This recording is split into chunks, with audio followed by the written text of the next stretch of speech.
Bueno, hoy vamos a ver otra parábola que se llama Yo soy la vid verdadera, que está en Juan 15, de los versículos 1 al 17. Esta parábola hace parte del Evangelio de Juan que nosotros ya habíamos estudiado.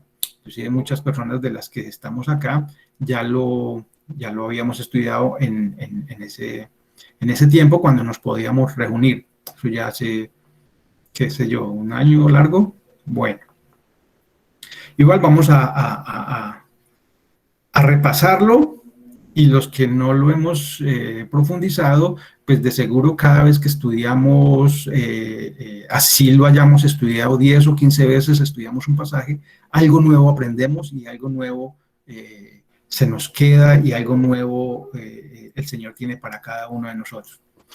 Así que vamos a Juan 15, versículo 1. Y dice: Yo soy la vid verdadera y mi Padre es el labrador. Toda rama que en mí no da fruto, la corta, pero toda rama que da fruto, la poda para que dé más fruto todavía. Ustedes ya están limpios por la palabra que les he comunicado. Permanezcan en mí y yo permaneceré en ustedes. Así como ninguna rama puede dar fruto por sí misma, sino que tiene que permanecer en la vid, así tampoco ustedes pueden dar fruto si no permanecen en mí. Yo soy la vid y ustedes son las ramas. El que permanece en mí, como yo en él, dará mucho fruto. Separados de mí, no pueden ustedes hacer nada. El que no permanece en mí es desechado y se seca. Como las ramas que se recogen, se arrojan al fuego y se queman. Si permanecen en mí y mis palabras permanecen en ustedes, pidan lo que quieran y se les concederá. Mi Padre es glorificado cuando ustedes dan mucho fruto y muestran así que son mis discípulos. Así como el Padre me ha amado a mí, también yo los he amado a ustedes. Permanezcan en mi amor. Si obedecen mis mandamientos, permanecerán en mi amor. Así como yo he obedecido los mandamientos de mi Padre y permanezco en su amor. Les he dicho esto para que tengan mi alegría y así su alegría sea completa. Y este es mi mandamiento, que se amen los unos a los otros, como yo los he amado. Nadie tiene amor más grande que el dar la vida por sus amigos. Ustedes son mis amigos si hacen lo que yo les mando. Ya no los llamo siervos, porque el siervo no está al tanto de lo que hace su amo. Los he llamado amigos, porque todo lo que a mi Padre le he oído decir, se los he dado a conocer a ustedes.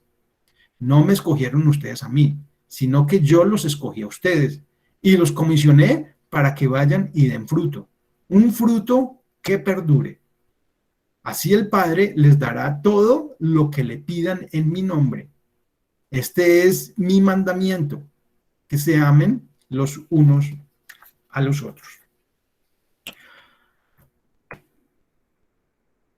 En la charla pasada habíamos estudiado el crecimiento de la semilla, ¿se acuerdan? Que era la parábola del crecimiento de la semilla.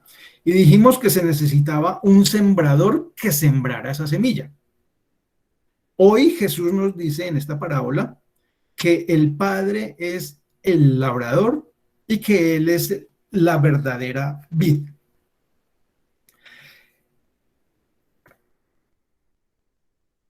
Es la vid, o sea, la nación de Israel era símbolo de la vid.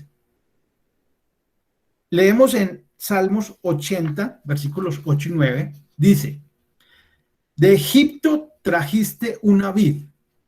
Cuando dice de Egipto trajiste una vid, cuando nosotros estudiamos el libro del Éxodo, recordemos que el Señor sacó de Egipto al pueblo de Israel. Entonces, cuando aquí dice de Egipto trajiste una vid, hace referencia al pueblo de Israel. Dice: expulsaste a los pueblos paganos y la plantaste. Le limpiaste el terreno y ella echó raíces y llenó la tierra, haciendo referencia a que esa vid es el pueblo de Israel.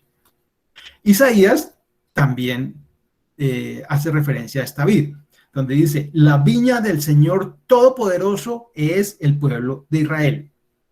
O sea que la vid para que nos vamos contextualizando, la vid se refiere en este contexto al pueblo de Israel. Dice, los hombres, en Isaías 7, los hombres de Judá son su huerto preferido. Él esperaba justicia, pero encontró ríos de sangre. Esperaba rectitud, pero encontró gritos de angustia. Esto también lo estudiamos, lo estamos estudiando en los servicios del domingo que estamos estudiando Isaías. Eso ya lo vimos en el capítulo 5. O sea que en referencia a la vid hace mención o se refiere al pueblo de Israel, para que vamos teniendo el contexto. Jesús, la vid verdadera.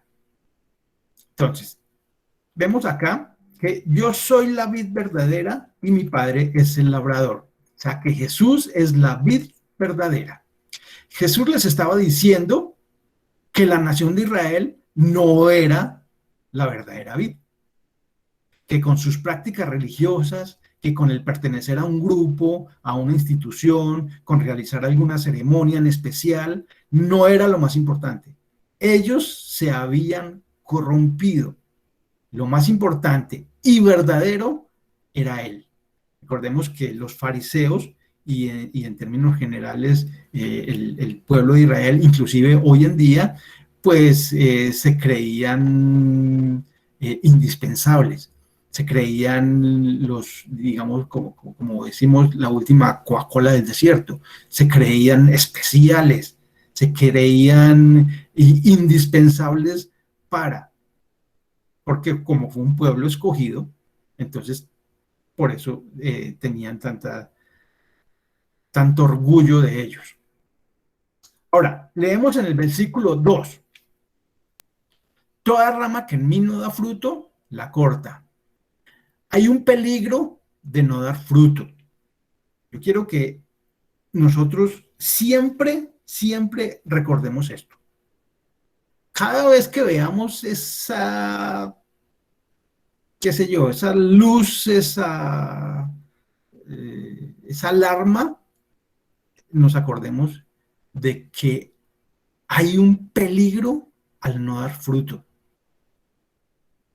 Vámonos contextualizando y vámonos metiendo, por favor, en lo que estamos estudiando. Hay un peligro por no dar fruto.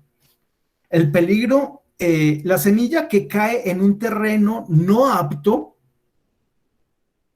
o sea, recordemos cuál fue la semilla. Vea, vamos a ir despacio. Nosotros ya hemos estudiado la parábola del sembrador, ¿cierto? Estudiamos el crecimiento de la semilla.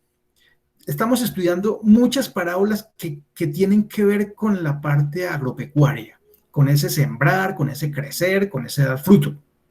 Entonces, recordemos que la semilla que cae en un terreno no apto, que lo estudiamos en la parábola del sembrador, o sea, esas semillas que caen junto al camino, esas semillas que caen entre espinos, esas semillas que caen entre pedregales, esas semillas, ¿qué pasa con ellas? ¿Qué fue lo que estudiamos?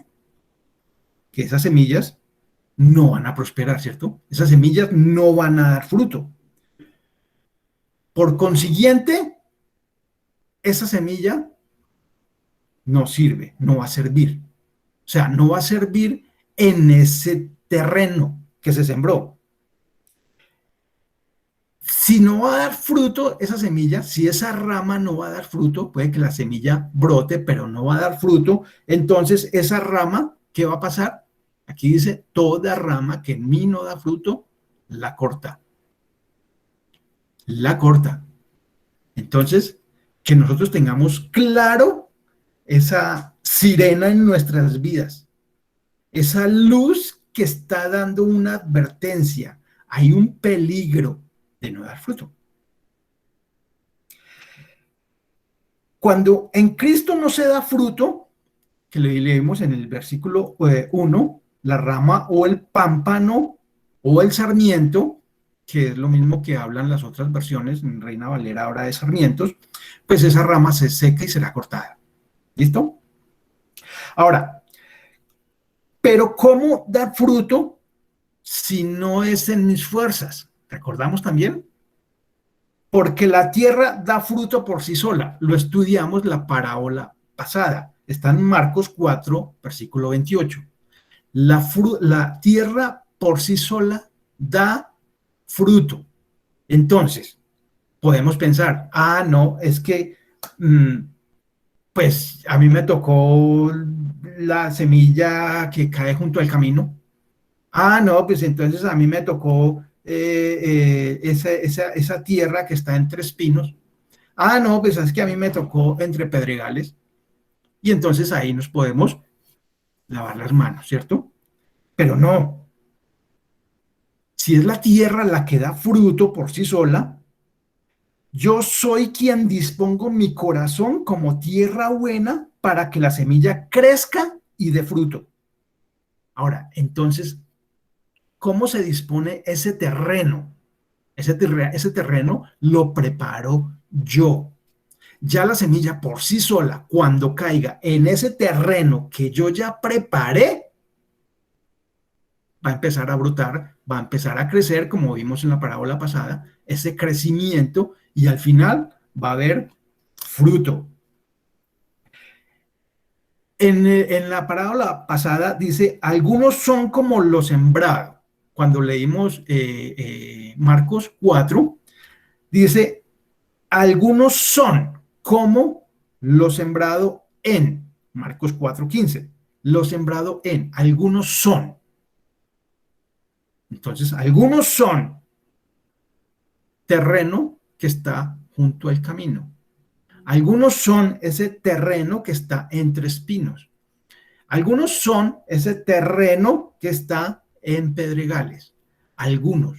Pero yo puedo preparar ese terreno para que esa semilla empiece a dar fruto. Yo soy el que me preparo, yo soy el que me dispongo. Hemos hablado muchas veces de cómo es que nosotros nos acercamos a estudiar la Biblia. ¿Cuándo es que nos acercamos a estudiar o a escuchar un servicio, o a escuchar una enseñanza, o a escuchar una charla bíblica? ¿Cómo es mi deseo? Me estoy conectando, ahorita que es virtualmente, me estoy conectando para cumplir, para que la gente me vea que yo sí me estoy conectando, para que no vayan a decir por allá, ir a decirle a Pepito Pérez que yo estoy por fuera. O sea, no es el hecho. La idea es que nosotros conozcamos a este Dios de quien está hablando la Biblia. Cuando nosotros lo conocemos, entonces vamos a tener esa relación con Él. Eso es lo que el Señor quiere con nosotros. Entonces, si no tenemos claro ese terreno, entonces le sugiero que estudiemos la parábola o retomemos otra vez la parábola del sembrador, para que miremos esas clases de terreno que podríamos ser nosotros, pero que nosotros podríamos adecuar para que esa semilla tenga crecimiento y de fruto. Ahora dice, pero toda rama que da fruto, la poda para que dé más fruto. Toda rama que da fruto.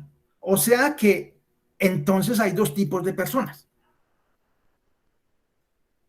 Los que no dan fruto, cuyas ramas va a ser cortada. Y los que sí dan fruto. Pero para dar fruto se necesita estar en Cristo. Y esto solo se obtiene por medio del nuevo nacimiento al recibir el Espíritu de Dios por medio de la fe. Esto también lo hemos hablado muchas veces.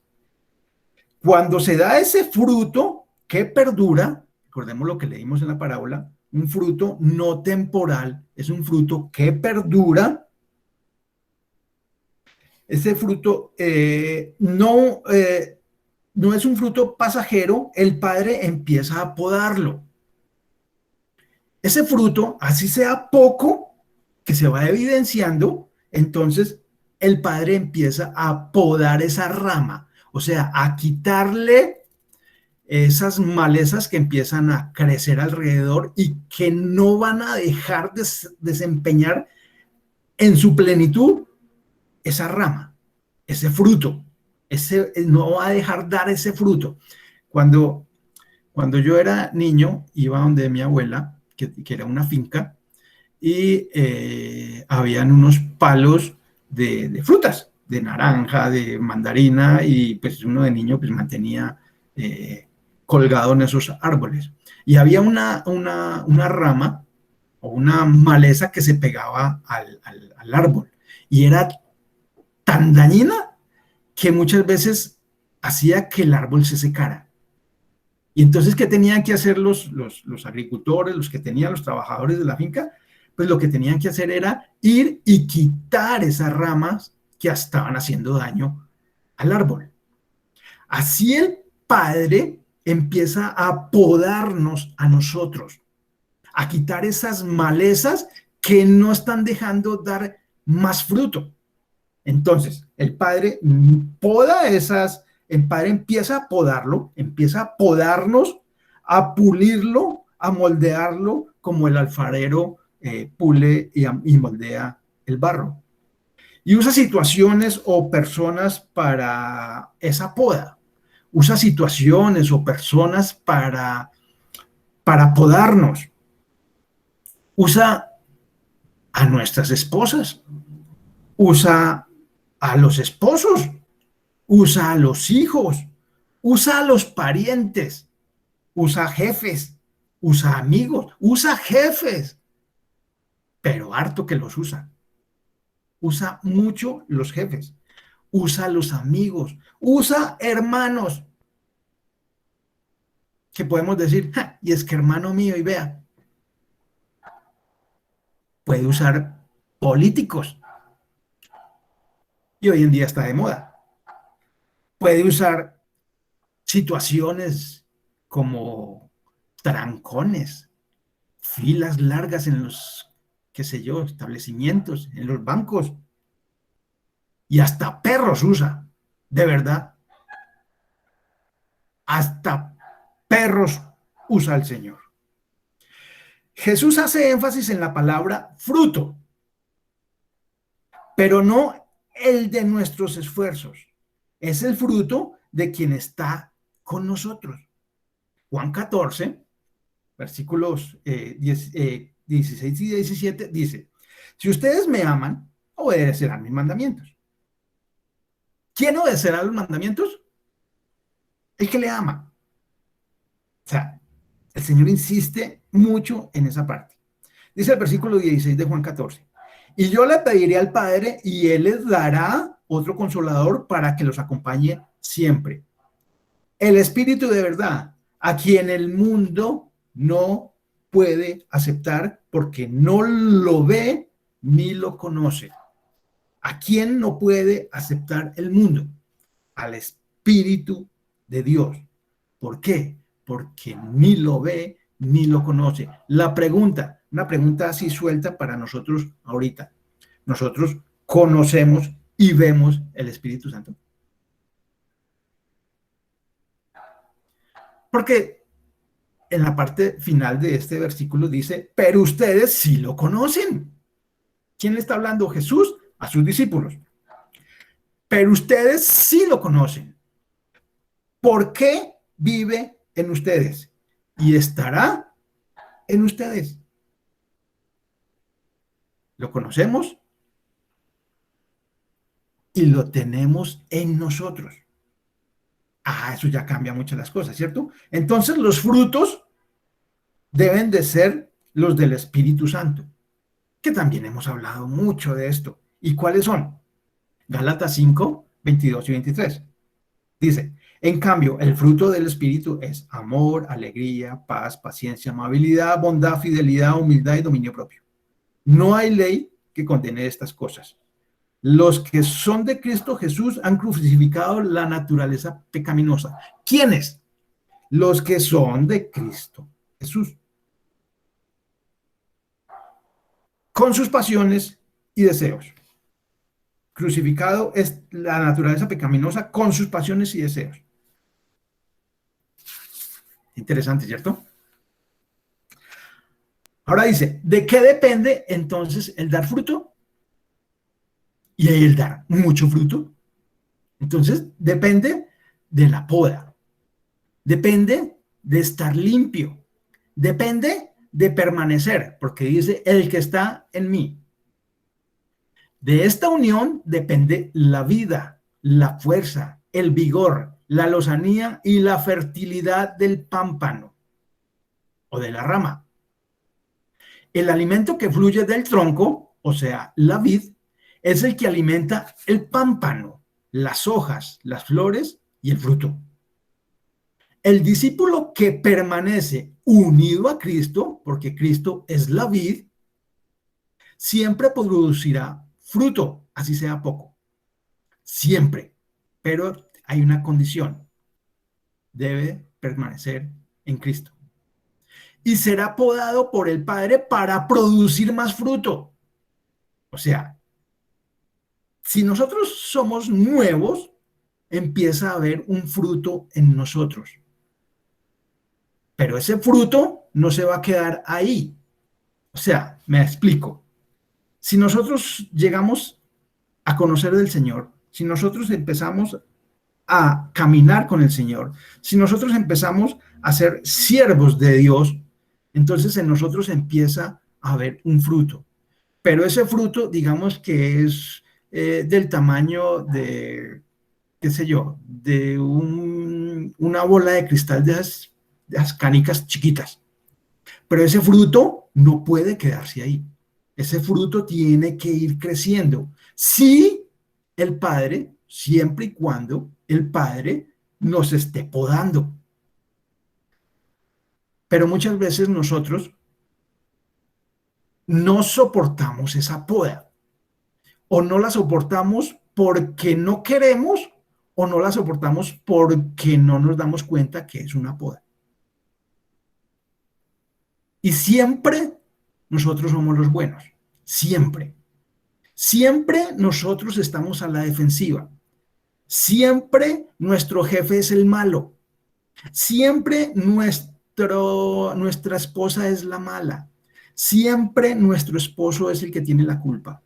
Pero no nos damos cuenta de que es ese esposo, esa esposa, ese jefe, quien el Señor está usando para podarnos, para limarnos. Los usa como esa lima de uñas, que muchas veces no parece uñas, pero de esas de animales feroces, o sea, una escofina o un esmeril. O sea, todo depende. Pero el que no permanezca en Cristo no podrá dar fruto. Es radical y si nosotros nos ponemos a pensar, pues tiene mucha lógica. No va a dar fruto. No va a dar fruto. Juan 15, versículo 3 dice, ustedes ya están limpios por la palabra que les he comunicado. Efesios 5, 25 y 26 dice, esposos, amen a sus esposas, así como Cristo amó a la iglesia y se entregó por ella para hacerla santa. Él la purificó. ¿Quién? Cristo. ¿Purificó a quién? A la iglesia. ¿Cómo? Lavándola con agua mediante ¿qué? La palabra. Si vamos entendiendo por qué es tan importante que nosotros estemos estudiando, que nosotros estemos pegados a las enseñanzas de la Biblia, que nosotros estemos escudriñando la Biblia, que en nosotros se despierte esa pasión por estudiar la Biblia, que nosotros nos deleitemos, haya ese gozo y esa alegría por estudiar la Biblia. Ya lo vamos viendo, porque es la palabra que nos limpia. Dice el versículo 3 de Juan 15, que estamos estudiando. Ustedes ya están limpios por la palabra que les he comunicado. En la medida en que nos acerquemos a estudiar las Escrituras, asimismo nos va a ir lavando. Y si no somos lavados, no tendremos parte con Dios. ¿Cierto? Eso dice la palabra. ¿En dónde? Recordemos, seguimos en el Evangelio de Juan. Juan, cuando estaba en el aposento alto, que le iba en la cena, que estaba repartiendo la cena, que estaban cenando con los apóstoles, recordemos allí en Juan 13, versículos 4 al 10, que dice: así que se levantó de la mesa, se quitó el manto y se ató una toalla a la cintura. Luego echó agua en un recipiente y comenzó a lavarle los pies a sus discípulos y a secárselos con la toalla que llevaba en la cintura. Cuando llegó a Simón Pedro, este le dijo: ¿y tú, Señor, me vas a lavar los pies a mí? Ahora no entiendes lo que estoy haciendo, le respondió Jesús, pero lo entenderás más tarde. La pregunta: ¿lo estamos entendiendo nosotros? ¿Estamos entendiendo qué es lo que el Señor está haciendo con nosotros? Versículo 7. Ahora no entiendes lo que estoy haciendo, respondió Jesús, pero lo entenderás más tarde, más tarde. No, protestó Pedro, jamás me lavarás los pies. Si no te los lavo, no tendrás parte conmigo. Que en nosotros quede claro, si en nosotros no nos lava, ¿quién? La palabra. Si el Señor no nos lava, no vamos a tener parte con Él. Entonces, Señor, no solo los pies, sino también las manos, la cabeza. O sea, Pedro lo cogió. Ahora, nosotros la cogemos ahora. Porque si esto es así, listo, Señor, entonces a ver, ¿dónde es que me tengo que bañar? ¿Dónde es que me tengo que meter? ¿En dónde es que me tengo que pegar ese clavado? Dice, el que ya se ha bañado no necesita lavarse más que los pies, le contestó Jesús. Pues ya todo su cuerpo está limpio. O sea, esa palabra del Señor no solamente nos, como oímos cuando nos dicen, cuando alguien del mundo del cual éramos amigos y se dan cuenta que nosotros nos volvimos cristianos, que nosotros nos volvimos discípulos, que nosotros nos estamos congregando, entonces empiezan, ya le lavaron el cerebro. Pues aquí Pedro se dio cuenta y dice, no, pues ya están limpios. Que esa palabra nos lave todo, todo, de pies a cabeza. Y dice, y ustedes ya están limpios, aunque no todos, haciendo referencia a Judas. Nosotros somos los que decidimos si queremos que el Señor nos lave o no. Así como Pedro, nosotros también podríamos decir, no, Señor, a mí jamás, ¿usted me va a lavar? No, Señor, ¿cómo va a creer que yo me voy a dejar lavar por usted? ¿Cómo va a creer que usted me va a podar, me va a moldear? ¿Cómo va a creer, Señor? O sea, ¿quién decide?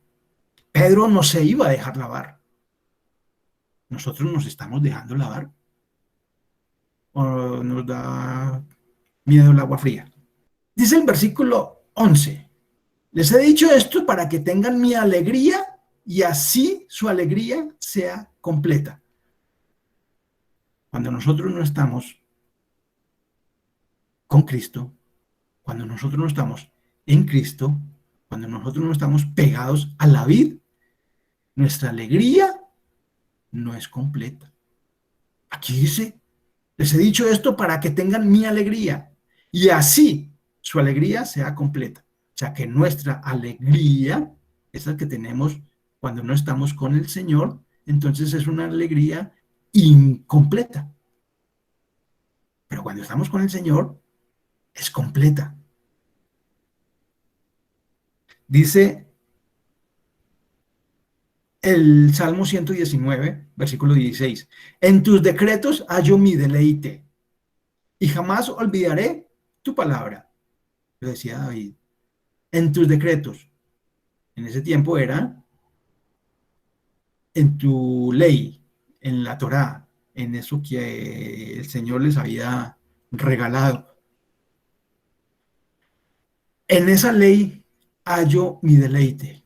Ahorita nosotros tenemos todo un compendio de escritos donde conocemos al Señor.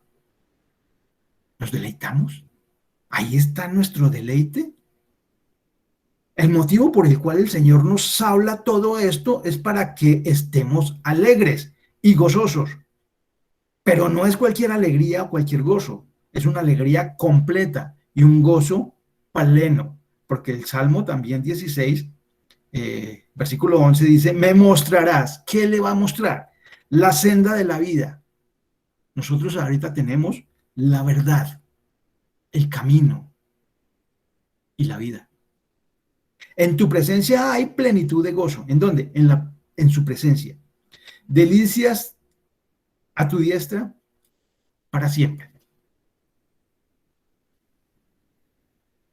Dios es muy bueno, ¿no? Ahora dice el versículo 12, amar como Él nos amó. Amar como Él nos amó.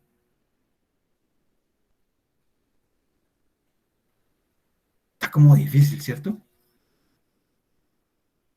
Porque dice que nadie ama más a los amigos sino aquel que da la vida por ellos. De seguro, o sea, de seguro, si nosotros nos ponemos a pensar, de seguro que no, nadie de nosotros, nadie ama así. Nadie va a dar la vida por un amigo. O sea, seamos sinceros, nosotros no vamos a amar así. No nos vamos a entregar. Solo lo podremos hacer cuando no seamos nosotros los que amamos. Ah, eso ya cambia, ¿cierto? Sino cuando seamos lavados, cuando seamos limpios por la palabra, cuando sea Él mismo que ame así. O sea, cuando Él viva en nosotros, cuando su Espíritu viva en nosotros, cuando su Espíritu Santo viva en nosotros, como lo acabamos de leer. Dice en el versículo 15, ya no los llamo siervos, porque el siervo no está al tanto de lo que hace su amo. Los he llamado amigos porque todo lo que a mi padre le oí decir, se lo he dado a conocer a ustedes.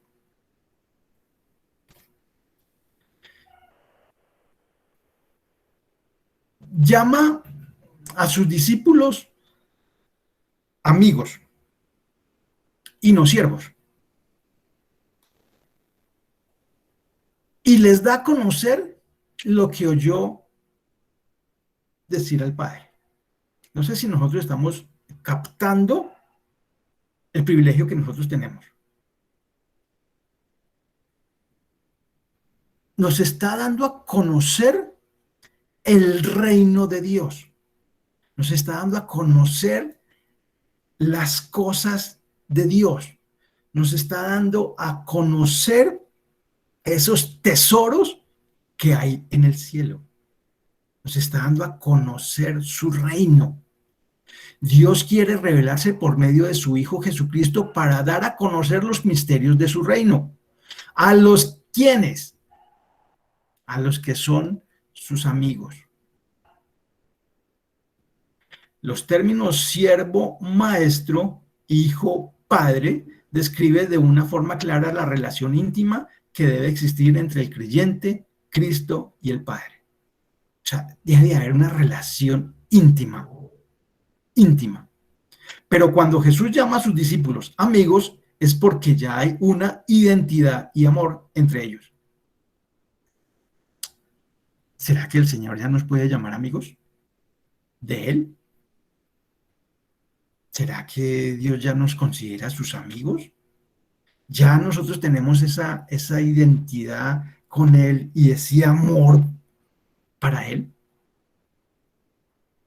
Recuerde que nosotros no podemos amar como Él nos amó, porque es un mandamiento. Este mandamiento les dejo, dijo, que se amen como yo los he amado. Ámanse unos a otros, como yo los he amado.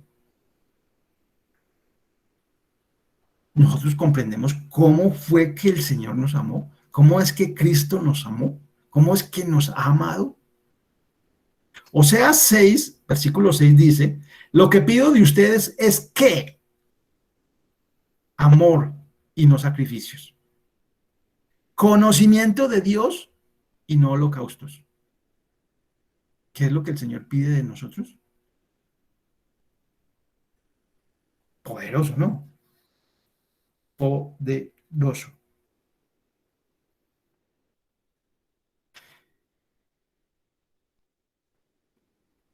Termina en el versículo 17. Dice, este es mi mandamiento. ¿Cuál es el mandamiento? Que se amen los unos a los otros. ¿Cómo podemos amar a nuestro hermano? ¿Cuál sería nuestra más muestra de amor para alguien? Sino el que conozca al Dios que nosotros conocemos. ¿Qué más amor podemos mostrar por alguien? ¿Qué es darle un regalo físico? ¿Para qué? Eso se envejece y se lo come la polilla, se oxida. Es el mejor regalo, es la mejor muestra de amor que nosotros podemos tener para con los otros, para con nuestros semejantes, para con nuestro prójimo, para con nuestros hermanos. Que nos amemos unos a otros. Debemos a conocer esas virtudes de aquel que nos llamó, de esas tinieblas donde nosotros estábamos inmersos, donde nosotros nos estábamos muriendo, donde nosotros nos estábamos pudriendo a su luz admirable. Nos sacó de allá. Demos a conocer esas virtudes que están en las escrituras. ¿Dónde más? Son las escrituras. El mismo Jesús dijo, son las escrituras las que dan testimonio de mí. Son las escrituras las que hablan de mí. Es en las escrituras donde lo podemos conocer. Deleitémonos, gocémonos en el Señor. ¿Dónde? En las escrituras. Ahí es donde lo aprendemos a conocer, lo aprendemos a amar. Estamos estudiando el libro de Levítico en reuniones de familia. Y ahí es como el Señor dice, ¿cómo es que podemos mantener esa relación con Él? ¿Cómo es que podemos mantener esa adoración con Él? A Él. Dios es bueno. Dios es muy bueno. Es un llamado a permanecer en Él, en su palabra, en su amor. Padre, gracias, Señor, por este mensaje, Padre. Gracias por tu gran amor. Gracias por tus enseñanzas, Señor. Gracias porque ahora comprendemos tantas cosas. Eres tú, Señor, dándonos a conocer los misterios de tu reino. Nadie más nos ha revelado las cosas, sino tú. Nadie más nos ha dado a conocer las cosas del cielo, sino tú mismo, Señor. Cuánta misericordia y cuánta piedad hay en ti, Señor. Gracias, Padre. Hoy estamos agradecidos contigo, Señor, por tu Hijo Jesucristo, por ese sacrificio, Señor, en la cruz, por esa sangre que derramó por todos y cada uno de nosotros. A ti, Señor, la gloria, a ti la honra, a ti el honor, Señor. Tú eres nuestro Señor. De ti somos, Señor, y a ti te servimos. En tus brazos, Señor, nos abandonamos. Gracias, Padre. Tú eres nuestra roca, nuestro castillo, nuestro más alto escondite. Gracias, mi Señor. Gracias, Padre. Gracias, Dios, porque cuando veo tus cielos, las obras de tus dedos, Señor, la luna, las estrellas, todo lo que tú formaste, Señor. Digo, ¿qué es el hombre? Como decía el salmista, para que tengas de él memoria, para que tengas de nosotros misericordia, para que tengas de nosotros piedad, Señor. Y el Hijo del Hombre, para que lo hiciste. Gracias, Padre, es por tu misericordia y es por tu piedad. Te agradecemos, Señor. Te damos la gloria, la honra, el honor. Que toda rodilla, Señor, se doble delante de ti y confiese que tú eres el Señor por los siglos de los siglos. Amén.